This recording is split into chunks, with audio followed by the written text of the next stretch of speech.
사도 요한은 사도들 가운데서 가장 오래 이 세상에 살면서 그리스도의 몸인 교회를 하나의 교회로 세우는데, 즉 지역에 여러 지역에 산재해 있지만은 이 모든 교회는 그리스도의 교회다, 즉 한 몸의 교회로 세우는데 아주 큰 역할을 합니다. 다른 사도들이 대부분 순교를 당하였습니다. 그리고 지금 이 편지를 쓸 때에도 다른 사도들은 대부분 순교를 당한 상황입니다. 이 사도 요한은 AD 90년경에 로마 황제였던 도미티아누스 황제가 있는데, 이 도미티아누스 황제가 최초로, 그러니까 네로 황제가 로마 황제로는 최초로 기독교 박해령을 내렸는데, 이 박해령은 로마 제국의 로마 시에만 한정이 돼 있었고, AD 90년 도미티아누스 황제가 박해령을 내렸을 때는 로마 제국 전역에 박해령을 내렸습니다.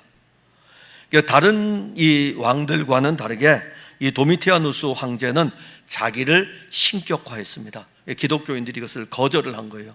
그로 인해 가지고 제국 전역에서 기독교인 박해령이 내려졌고, 그때 사도 요한은 체포가 돼 가지고 반모라는 섬에 유배를 떠나게 됩니다.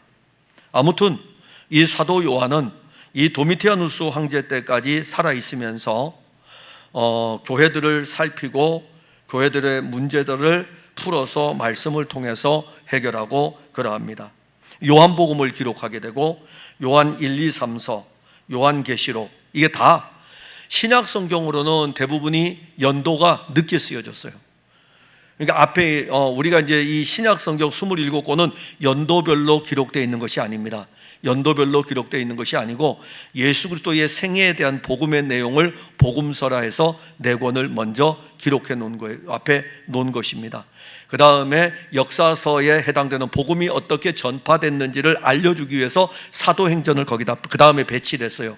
그리고 난 다음에 이렇게 사도행전을 통해서 교회들이 세워졌을 적에 교회들이 수많은 문제들을 안고 있기 때문에 여기에 대해서 편지를 쓰는 서신서들이 그 다음에 언급이 됩니다. 그러니까 여러분들이 성경을 그렇게 이해하면 돼요. 복음서가 있고 이 복음을 통해서 어떻게 전해졌는지 사도행전이 있고, 사도행전을 통해서 세워진 교회들이 많은 문제들이 일어나고 있기 때문에 교회들에게 편지를 보내는 내용들이 그 다음에 배치되어 있고, 그 다음에 개인들에게 쓰는 편지도 거기에 같이 포함되고, 마지막에 요한계시록을 쓰게 되는 것입니다.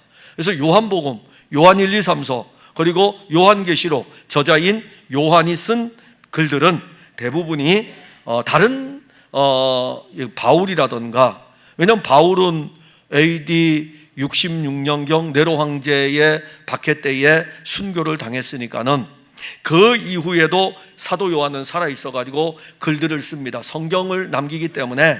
그래서 사도 요한이 쓴 이 신약 성경의 내용은 뒤편에 많이 있어요.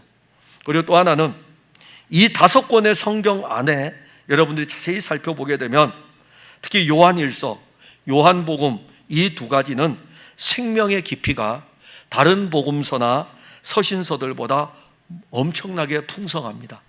여러분들이 한번 읽어보려면 요한복음과 요한일서를 같이 읽어보면 좋아요. 2개를 같이 놓고 같이 읽어보면 많은 도움이 됩니다. 그렇게까지 여러분들이 신앙을 스스로 이렇게 말씀을 스스로 먹어가는 데까지 가야만이 영적으로 굉장히 풍성해집니다.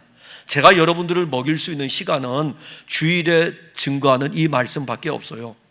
그리고 여러분들은 이 말씀을 들으면서 그 다음에 이 말씀이 그러한가 성경을 깊이 파보고, 그리고 제가 여러분들에게 오늘 말씀드린 것처럼 요한복음과 요한일서를 비교해서 한번 읽어보라 그러면 집에 가서 시간이 되면 우리 목사님이 그 한번 읽어보라 그랬지, 거기에 생명의 풍성이 있으니까는 그래서 비교해서 또 한번 읽어보셔요. 그러면은 여러분들에게 많은 유익이 되고, 읽다가 혹시 이해하기 어렵다든가 푸는데 좀 어렵다 그러면은 저한테 물어보면은 제가 아는 한도에서는 또 알려드리겠습니다. 이 요한일서, 우리가 오늘 살펴본 요한일서는 에베소 교회에서 그가 요한이 사역할 때입니다.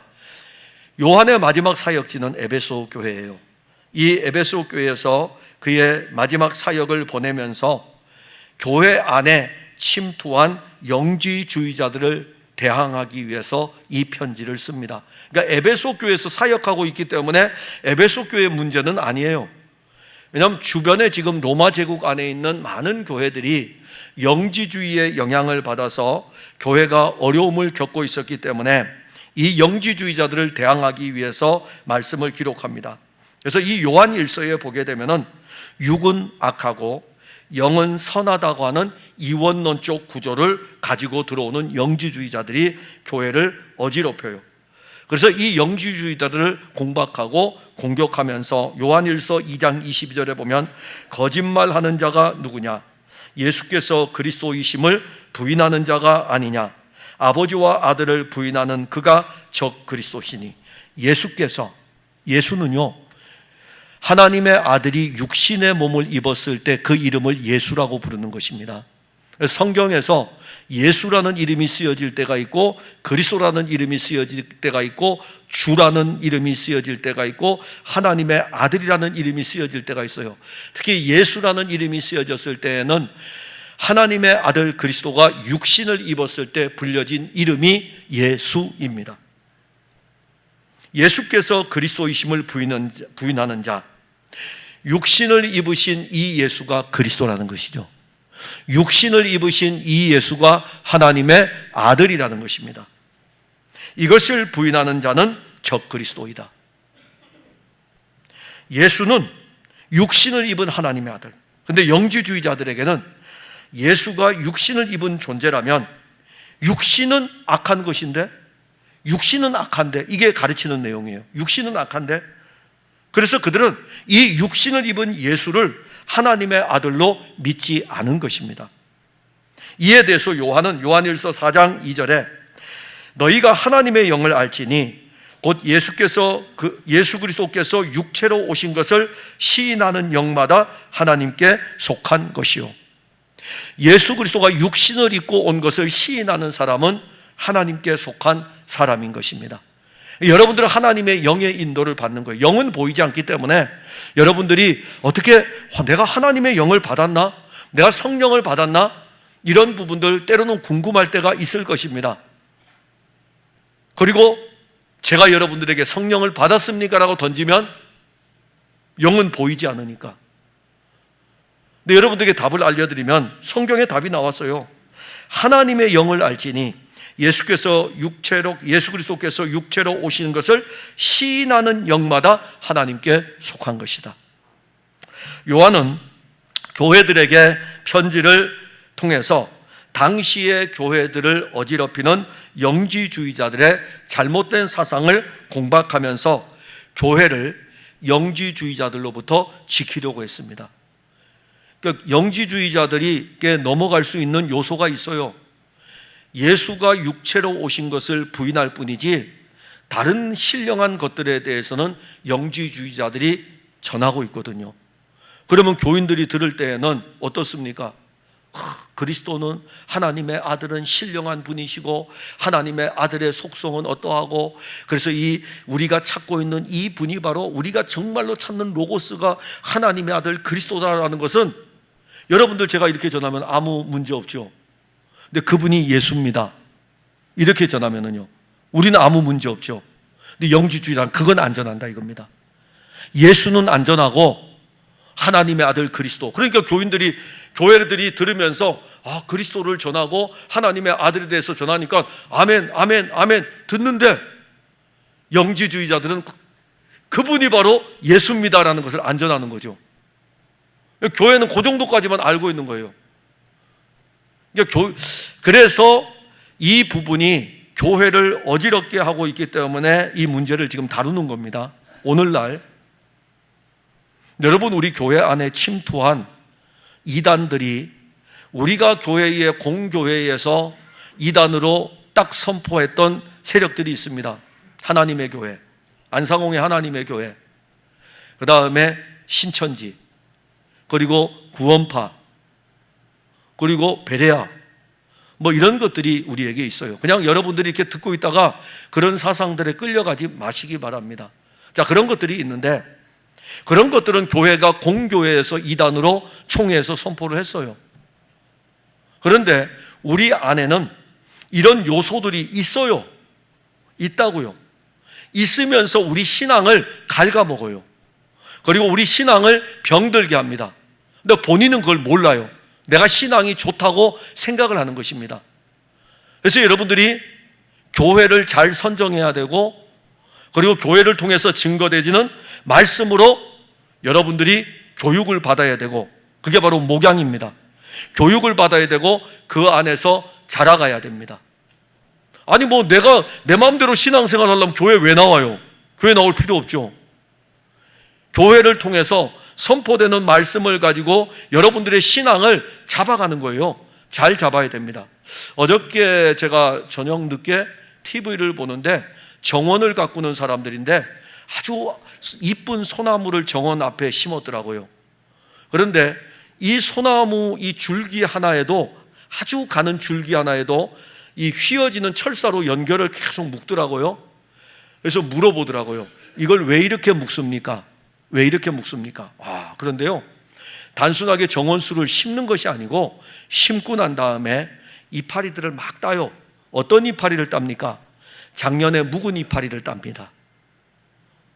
따놓으니까 또 이뻐요. 새 이파리를 만들어 놓으니까 그 다음에 나뭇가지 얇은 거에다가 이렇게 톡콩동 철사를 동금해요. 그리고 난 다음에 어떻게 하냐면 모양을 잡아주는 거예요. 그냥 하면은 나뭇가지가 부러진대요. 그냥 하면 나뭇가지가 부러지는데 이 구부러지는 철사를 옆으로 동여매 가지고 이렇게 구부리면 철사가 구부러지면서 지탱을 해준답니다. 그것이 자리 잡을 때까지 그대로 둔대요. 그리고 자리를 잡으면 그 철사를 풀른다 그러더라고요. 교회가 그 역할을 하는 거예요. 교회가 그리스도의 말씀으로 여러분들 멋대로 가는 신앙을 잡아주는 거예요. 그리고 잡아가지고 그리스도의 신앙으로 아름답게 만들어주는 게 교회인 것입니다.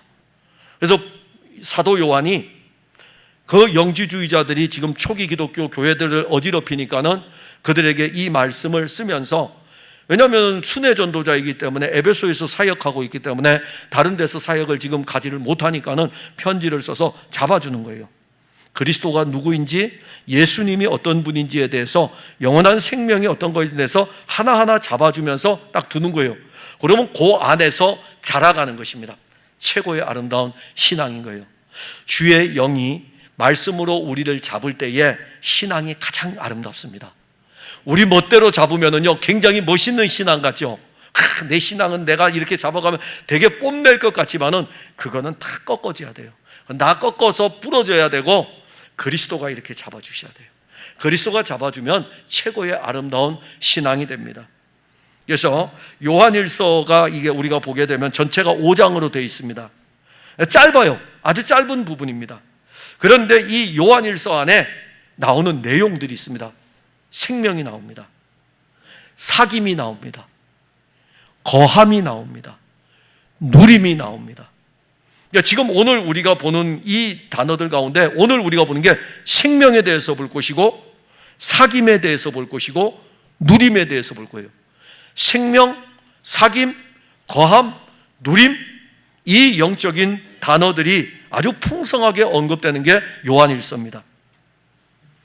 오늘날 교회는 영원한 생명, 그리고 그 영원한 생명과의 사귐, 더 나아가 그 영원한 생명에 대한 누림이 상당히 약합니다. 영원한 생명과 사귐과 그 다음에 이 누림이 약하면 그 사람의 영적인 상태는 영원한 생명과 교제를 하지 않기 때문에 병들어 가는 거예요. 그러니까 교인들이 오늘날 병들어 가는 것은 교회 일을 안 해서 병들어 가는 게 아니라 교회 일은 열심히 잘해요. 너무 잘합니다. 그리스도와 영적인 교통이 없기 때문에 병들어 가는 것입니다. 교회들이 영적으로 약한 이유는 생명에 관한 일에 대해서 무관심하기 때문이고, 생명에 관한 말씀이 교회 강단에서 증거되지 않기 때문입니다. 그래서 오늘 우리는 생명 안으로 들어가면서 그 생명의 풍성을 보려고 하는데, 먼저는 여러분, 영원한 생명에 대해서 들어보셨습니까? 영원한 생명에 대해서 들어보셨습니까? 2절에 보면 이 생명이 나타내신 바 된지라 이 영원한 생명을 우리가 보았고 증언하여 너희에게 전하노니 이는 아버지와 함께 계시다가 우리에게 나타내신 바 된 이시니라. 이 생명은 그랬어요. 이 생명이 2절에. 근데 1절에 보면은 태초부터 있는 생명의 말씀에 관하여, 태초부터 있는 생명의 말씀, 즉 태초부터 있는 이 생명의 말씀이 생명인데, 이 부분에 대해서 요한은 요한 1서 말고 다른 복음서에서 또 증거했어요. 요한복음 1장 1절과 2절에 태초에 말씀이 계시니라. 이 말씀이 하나님과 함께 계셨으니 이 말씀은 곧 하나님이시라. 그가 태초에 하나님과 함께 계셨고, 요한복음 1장 4절에 그 안에 생명이 있었으니 이 생명은 사람들의 빛이라. 태초부터 있었던 생명의 말씀에 대해서 요한복음 1장에서는 그 태초부터 있었던 생명의 말씀이 육신을 입고 자기 땅에 왔다. 태초부터 있었던 생명의 말씀은 우리와 같은 육신을 입고 이 세상에 살았다. 이렇게 전 증거하고 있습니다. 그리고 본문 1절에서는 태초부터 있는 생명의 말씀에 관하여는 우리가 들었고 눈으로 본 바요, 자세히 보고 우리 손으로 만진 바라. 사도 요한은 태초부터 있는 이 생명을 우리가 들었다 그랬습니다. 태초부터 있는 생명을 우리가 들었고, 태초부터 있는 생명을 우리 눈으로 보았고, 태초부터 있는 이 생명을 자세히 보았고, 태초부터 있는 이 생명을 우리 손으로 만졌다, 이렇게 말씀합니다. 자, 그러면 이제 사도 요한을 우리가 보면 돼요. 사도 요한은 3년 6개월 동안, 사도 요한은 사실 그물을 깁다가 예수님이 불렀죠. 나를 따라오라 이겁니다. 그래서 그물을 버려두고 예수님을 따라갑니다. 그때부터 시작해서 사도 요한은 3년 6개월 동안 태초부터 있던 영원한 생명과 함께 다녔습니다. 그리고 태초부터 있던 영원한 생명이신 그분이 말씀을 전할 때에 그 말씀을 직접 들었습니다. 왜냐하면 예수님과 3년 6개월 동안 같이 다녔으니까 예수님이 말씀하시는 거 다 들어요. 병든 자에게 선언하는 선포의 말씀도 듣고, 바리새인들에게 전하는 말씀도 듣고, 화 있을진저라고 하는 그 책망하는 말씀도 듣고, 내 병에서 노임을 받을지니라라고 하는 회복의 말씀도 듣고, 예수님이 하시는 말씀을 요한이 3년 6개월 동안 듣습니다. 그리고 그 말씀이 선포되어질 때에 사람들 안에서 생명으로 역사하는 것을 눈으로 직접 목격을 합니다. 요한은 태초부터 있는 생명의 말씀을 손으로 만진 것뿐만이 아니라 우리가 만졌다라고 했을 땐 요한 한 명이 아니잖아요. 여러 사람을 이야기합니다. 이 요한은 만진 것보다 더하게 이 요한은 태초부터 계셨던 이 생명의 말씀이신 그분의 품에 의지하였던 사람입니다. 그분의 품에, 부활하신 주 예수의 품에 의지하고 있었던 인물이 바로 요한입니다. 이것을 뒷받침하는, 우리가 이 요한은 의지하고 또 다른 사람들은 만지기도 하고, 자, 이런 일들을 이야기할 적에 요한 한 사람이 아니에요. 지금 2절에 보면 이 생명이 나타내신 바 된지라 이 영원한 생명을 우리가 보았다. 편지를 쓰면서 증언하여 너희에게 전한다. 자, 너희는 누굽니까? 너희는 영원한 생명을 가진 무리들이에요. 이 사람들은 사도들과 전도자들을 통하여 가지고 전해진 이 영원한 생명이신 그리스도를 듣고 그리스도를 받은 사람들입니다. 그리고 이 영원한 생명에 대해서 우리가 보았다라고 했을 때에는 이 사람들은 친히 본 사람들이에요. 우리와 너희의 차이가 있잖아요. 우리는 친히 보았고 너희는 우리가 전하는 말씀을 통해서 보았고, 그럼 요한 아닌 또 다른 사람들도 있다 이겁니다. 물론 사도가 아니래도 있어요. 왜냐하면 예수님과 함께 했던 무리들이 예수님 승천하실 때에 남아있는 무리들의 수가 있어요. 120명입니다. 120명. 사도들 12를 빼고 나도 그 무리들은 102명이 아직도 있어요. 108명이 아직 있어요. 그러니까 그 우리들이 어디 있는지는 모르지만은 한 사람이 아니라 이겁니다. 그리고 그들을 통해서 전해진 이 복음을 너희들은 받았다 이겁니다. 그리고 영원한 생명에 대해서 본문 2절에서 나타내신 바 된지라. 그걸 나타내셨다라는 의미는 뭡니까? 숨겨졌다는 거예요. 지금까지 숨겨져 있었습니다. 이 영원한 생명이 나타낼 때까지는 숨겨진 비밀인데 이 숨겨진 비밀이 때가 되면 나타난 거예요. 이제는 그 영원한 생명이 영원한 시간 안에 그리고 영원한 세계에서 숨겨져 있다가 하나님 아버지께서 자기 백성을 구원할 때가 되었을 때 약속하신 대로 이 영원한 생명은 나타난 것입니다. 이 영원한 생명이 영원 세계에 있다가 시간 세계 안으로 나타난 거죠. 우리가 듣고 보고 만질 수 있도록 오신 것입니다. 그럼 우리가 보고 듣고 만질 수 있는 것, 예수님께서 수가성 사마리아 여인과 대화를 합니다. 그 대화를 할 때 예수님 이 말씀을 하셔요. 하나님은 영이시니. 영은 눈으로 볼 수 없습니다. 영은 눈으로 볼 수 없어요. 하나님은 영이시니. 그런데 그 영이 이제는 나타내신 바 되어가지고 우리가 보고 듣고 만질 수 있습니다. 불가시적 존재가 가시적인 존재로 나타난 것입니다. 영원한 생명이 우리와 같은 육신을 입은 것입니다. 요한복음 1장 14절에 말씀이 육신이 되어 태초부터 있던 생명의 말씀이 육신을 입었습니다. 그런데 태초부터 있던 이 생명의 말씀이 육신을 입을 때에 아주 놀라운 신비한 일로 육신을 입습니다. 영원한 생명이 육신을 입는 과정을 여러분들은 잘 알 것입니다. 마태복음 1장 18절에 예수 그리스도의 나심은 이러하니라. 그의 어머니 마리아가 요셉과 약혼하고 동거하기 전에 성령으로 잉태된 것이 나타났더라. 영원한 생명이 육신을 입는 과정에 성령이 개입을 합니다. 성령이 개입하고 마태복음 1장 21절에 아들을 낳으리니 이름을 예수라 하라. 성령이 개입하여 가지고 태초부터 있던 이 영원한 생명이 육신을 입는데 성령으로 말미암아 육신을 입게 되고 성령으로 말미암아 육신을 입은 이 태초부터 있는 영원한 생명의 이름을 예수라 하라 이렇게 부른 거예요. 예수는 하나님의 아들 그리스도입니다. 이거 고백하는 거예요. 교회 다니는 것은 이거 고백하는 것입니다. 저는 이것보다 더 좋은 건 없다고 생각해요. 저는 여러분들의 입에서 예수는 그리스도입니다. 예수는 하나님의 아들입니다. 저 자주 여러분들에게 설교하다가 이 말씀을 하죠. 그거니까요. 여러분들이 여기서 예수의 말씀을 왜 듣겠습니까?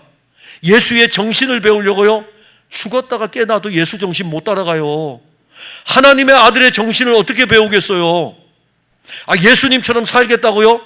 죽었다가 깨나도 예수님처럼 못 살아요. 어떻게 예수님처럼 삽니까? 예수님처럼 살기를 원합니다. 오히려 포기하세요. 일찍 포기하는 게 좋습니다. 제가 여러분들이 그런 것들에 열심 내는 것을 막는 것 같지만은 예수님처럼 살기를 원한다면 다 내려놓으세요. 그리고 주님 당신이 내 안에서 사십시오. 나는 당신처럼 살 수 없습니다. 그리고 여러분들 고백하시면 돼요. 주는 그리스도이시며 살아계신 하나님의 아들이십니다. 이 영혼이 육신을 입었으니 이 영원한 생명이 육신을 입고 이 세상에 오신 목적이 무엇인지 아시지 않습니까? 자, 영원한 생명이 육신을 입었어요. 왜 영원한 생명이 육신을 입었을까요? 왜 영원한 생명이 육신을 입고 이 세상에 있었을까요? 당신이 가진 이 영원한 생명을 자기 백성들에게 주기 위해서입니다. 우린 영원한 생명이 없잖아요. 그런데 이 영원한 생명을 우리에게 주기 위해 가지고 그분이 육신을 입은 것입니다.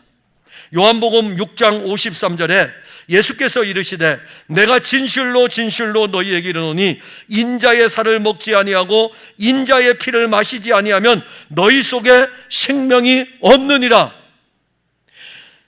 영원한 생명이 육신을 입고 이 땅에 와서 그가 십자가에서 내어줄 그 살, 그가 십자가에서 흘릴 그 피가 우리의 생명이라는 것입니다. 그리고 그 살과 그 피를 통해서 우리에게 생명이 전달되는 것입니다. 예수님은 자신의 몸을 생명의 떡이라고 말씀하였습니다. 그리고 이 떡을 먹는 사람은 영원히 살리라. 이 떡을 먹어야 영원히 삽니다. 그러니까 여러분들은 예수가 생명의 떡이기 때문에 이 예수를 먹으면 사는 거예요. 이 먹는 것에 대해서 또 그러면 식인종 아니야? 그러니까 참 우리의 저급한 이성은요 이해를 못해서 문제예요. 그 예수가 하나님의 아들이신 것을 믿는 것이 그를 먹는 것이라니까요. 그 영적인 이 신비한 일들을 인간의 육신의 이성으로 자꾸 판단하고 들어가려고 하니까는 먹지를 못하죠. 차라리 우리 예수님께서 만나를 가지고 자, 여러분 이게 내 떡입니다. 생명의 떡입니다 하면서 만나를 주어서 먹게 하면 너무 좋을 것 같아요. 근데 예수님이 자기 살을, 자기 몸을 가지고 생명의 떡이라고 했는데 이 몸을 어떻게 먹습니까? 근데 이 떡을 먹어야 영원히 산다 그랬어요. 이것은 그분을 믿는 것을 가리키죠. 요한복음 6장에 그게 나와 있어요. 믿는 것을 가리키는 것입니다. 여러분들이 믿는다는 것은 그 떡을 먹는다는 것입니다. 더 자세히 알려줄까요? 이것보다 더 자세히 어떻게 알려줄 수 있겠습니까? 여러분들은 믿음으로 그 떡을 먹는 거예요. 영원한 생명이 육신을 입고 이 세상에 나타났고 그 영원한 생명을 어떻게 우리에게 영원한 생명이 될 수 있을까? 영원한 생명은 아들에게 있고 그리고 그리스도에게 있는데 이 아들에게 있는 생명이 우리에게도 있다? 신비한 일 아닙니까? 신령한 일 아닙니까? 그래서 요한일서 5장 11절과 12절에 또 증거는 이것이니 하나님이 우리에게 영원한 생명을 주신 것과 이 생명이 그의 아들 안에 있는 그것이라. 아들이 있는 자에게는 생명이 있고 하나님의 아들이 없는 자에게는 생명이 없느니라. 아들의 생명은 태초부터 있는 생명이고 영원한 생명이고 그리고 이 생명은 누구도 빼앗아갈 수 없는 생명입니다. 그리고 그 생명이 우리 안에 있어요. 요한일서 4장 13절에 그의 성령을 우리에게 주심으로 우리가 그 안에 거하고 그가 우리 안에 거하시는 줄을 아느니라. 영원한 생명이 우리 안에 거하신다는 것입니다. 그가 우리 안에 거하고 영원한 생명이 우리 안에 무엇을 주심으로? 성령을 주심으로 영원한 생명 그가 우리 안에 거하시고 우리도 영원한 생명 안에 거하시는 줄을 아느니라. 성령으로 말미암아 아는 것입니다. 요한일서 4장 15절에 누구든지 예수를 하나님의 아들이라 시인하면 하나님이 그의 안에 거하시고 그도 하나님 안에 거하시느니라. 예수를 하나님의 아들이라 시인하시면 돼요. 다 알려줬어요. 예수를 하나님의 아들이라 시인하시면 여러분들 안에 성령이 여러분들 안에 영원한 생명이신 그리스도가 거한다는 것입니다. 우리도 영원한 생명이신 예수 안에 거하는 거예요. 어떻게 하면? 예수를 하나님의 아들로 시인하시면 돼요. 너무 쉽죠? 교회 다니는 게 너무 쉽다니까요. 근데 왜 교회 다니면서 어려운 걸 찾습니까? 아주 쉬운 거예요. 거함의 은혜, 내주의 은혜죠. 신학적으로는 내주입니다. 거한다, 신학적으로는 내주입니다. 내주의 은혜예요. 이것은 성령으로 우리들 안에 이루어진 일입니다. 성령은 영원한 생명이 우리 안에 내주하고 있음, 거하고 있음을 분명하게 증거합니다. 그러면 이렇게 신령한 일, 영적인 일을 우리가 어떻게 육신으로 알 수 있습니까? 답을 말씀드렸죠. 성령으로 안다는 것입니다. 자, 그러면 저와 여러분들이 영원한 생명을 다 가지고 있습니다. 가지고 있습니까? 저는 가지고 있어요. 저는 여러분들도 가지고 있다고 믿고 있습니다.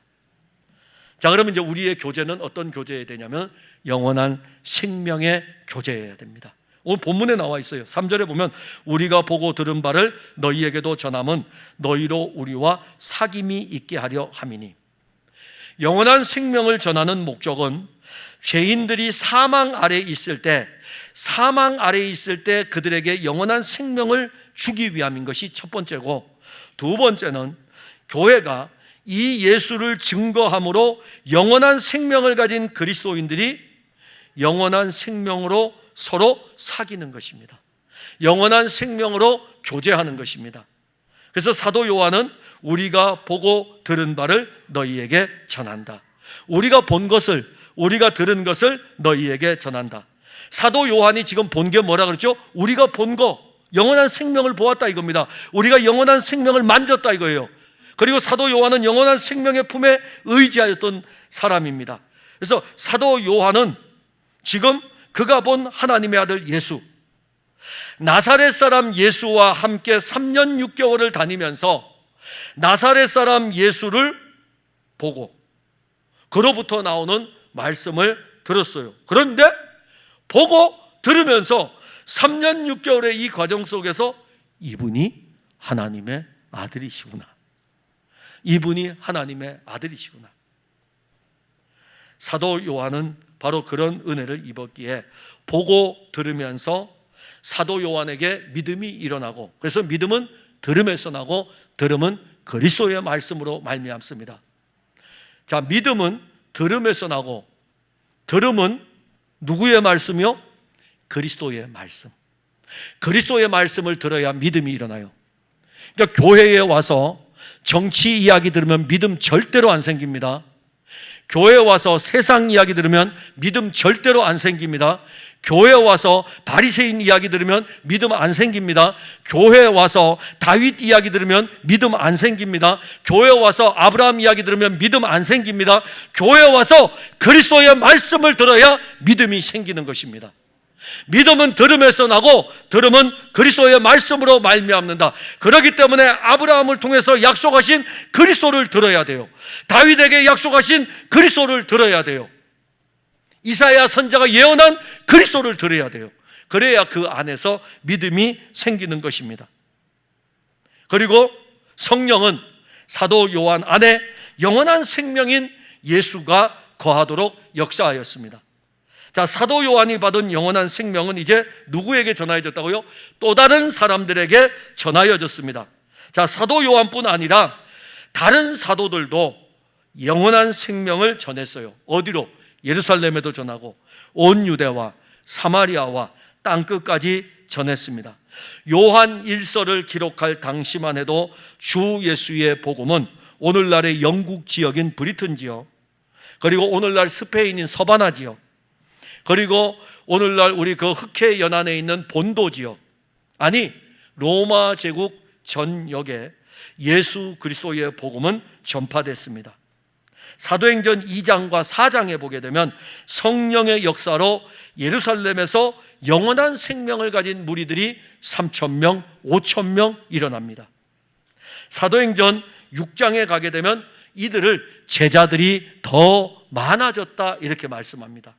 사도행전 8장에 가게 되면 스데반의 일로 인해서 흩어진 영원한 생명을 가진 그들이 사마리아에도 영원한 생명인 예수를 전했고 에티오피아 내시에게도 복음을 전했습니다. 사도행전 9장에 보게 되면 이미 다메섹에는 영원한 생명 예수를 믿는 사람들이 있었어요. 그래서 사울이 그 사람들을 체포하러 갔던 것입니다. 사도행전 11장에 가면 안디옥에서는 그리스도인이라고 불려지기도 했습니다.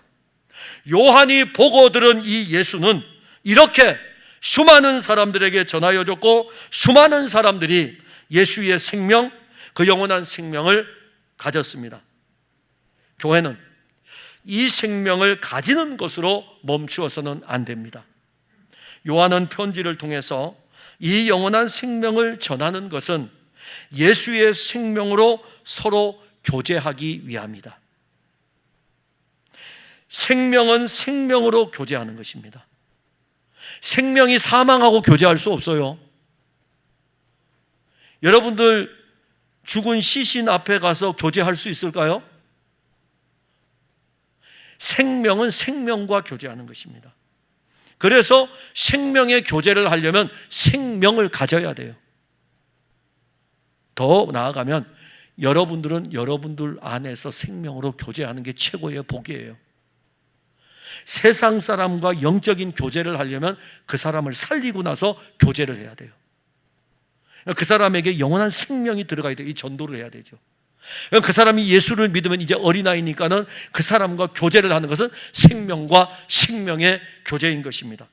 생명과 생명이 연합하고, 그러면 생명이 연합하면 신령한 교제가 되는데, 골로새서 2장 19절에 머리를 붙들지 아니하는지라. 참 이 골로새 교회도 참 문제가 많죠. 머리이신 그리스도를 붙들어야 되는데 머리를 붙들지 아니하는지라. 온몸이 머리로 말미암아 마디와 힘줄로 공급함을 받고 연합하여 하나님이 자라게 하심으로 자라느니라. 온몸인 교회가 자라는 것은 머리로 말미암은 것입니다. 그래서 교회는 머리를 붙드는 거예요. 그러면 이 머리가 마디와 힘줄을 공급하고 자라게 하시는 것입니다. 성도는 먼저는 그리스도와 사귐이 있고, 그리스도를 통해서 양분을 공급받으면 마디와 힘줄을 서로에게 막 힘차게 막 뻗어주는 거죠. 연결이 되는 것입니다. 이것이 교회입니다. 요한은 영지주의자들이 교회를 어지럽게 하는 위기 속에서 먼저 영원한 생명을 가진 무리들과 그들로부터 영원한 생명을 받은 무리들, 영원한 생명을 가진 사도들과 또 다른 전도자들과 그리고 이들로부터 전해져서 이 복음을 받은 무리들하고 서로 사귀라 이겁니다. 교제하라는 것이죠. 그러면 이 사귐의 주제는 뭐가 될까요? 사귐의 주제는 영원한 생명 예수 그리스도입니다. 교회 안에는 영적으로 어린아이와 같은 사람들이 있습니다. 고린도 전서에 나오죠. 이런 사람들은 스스로 먹을 수 없는 사람들입니다. 그런가 하면 교회 안에는 스스로 먹을 수 있는 영적으로 신령한 사람들도 있습니다.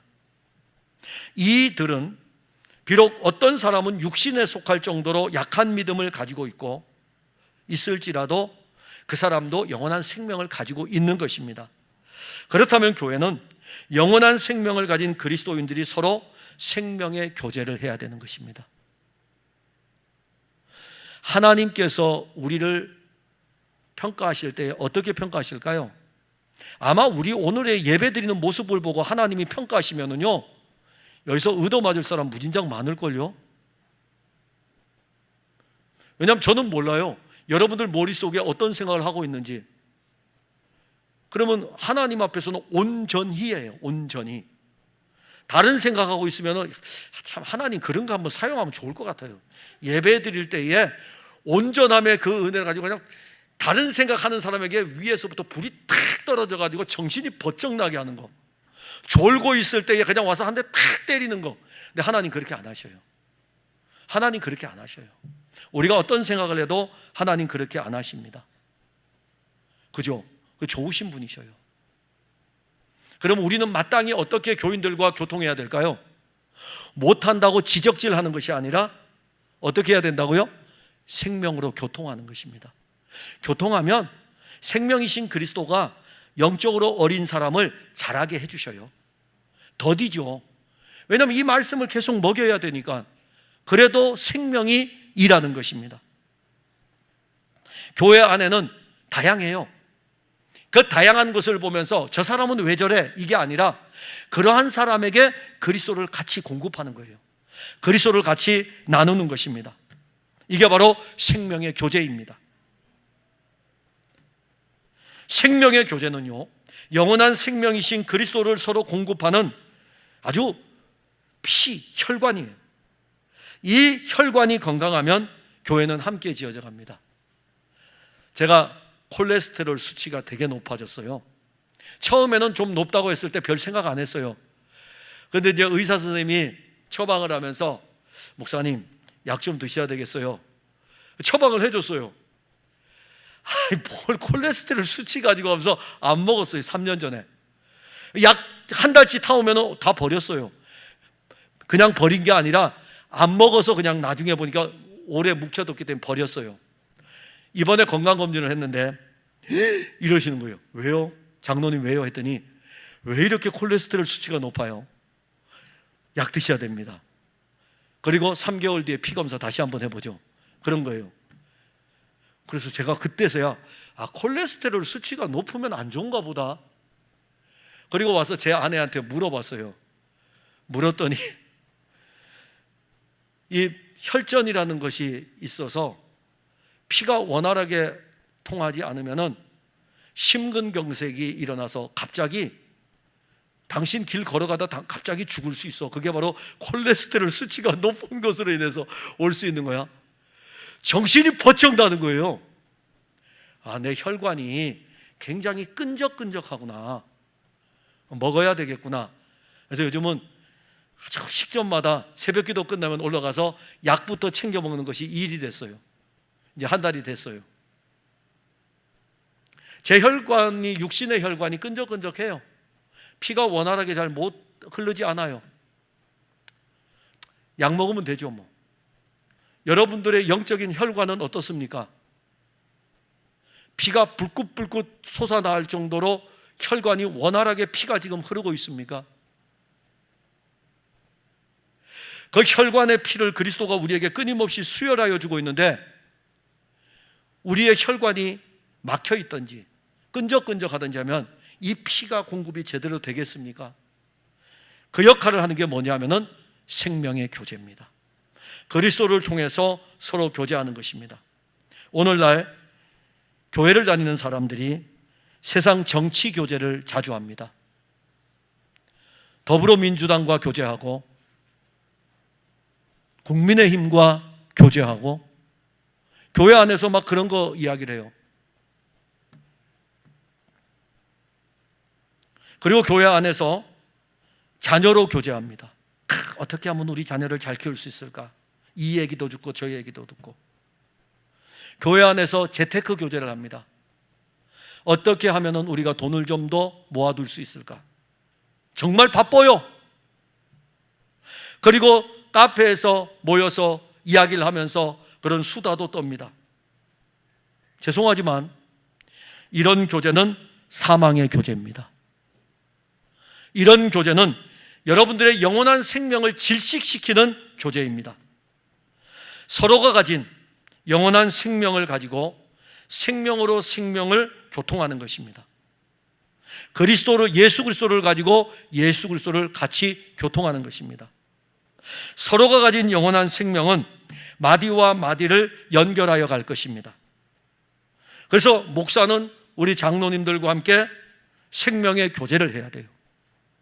장로님들은 교인들하고 예수 그리스도로 생명의 교제를 해야 됩니다.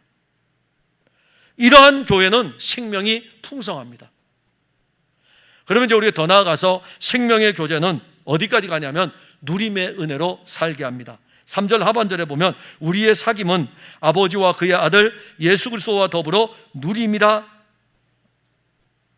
자, 누림이 무엇입니까? 누린다.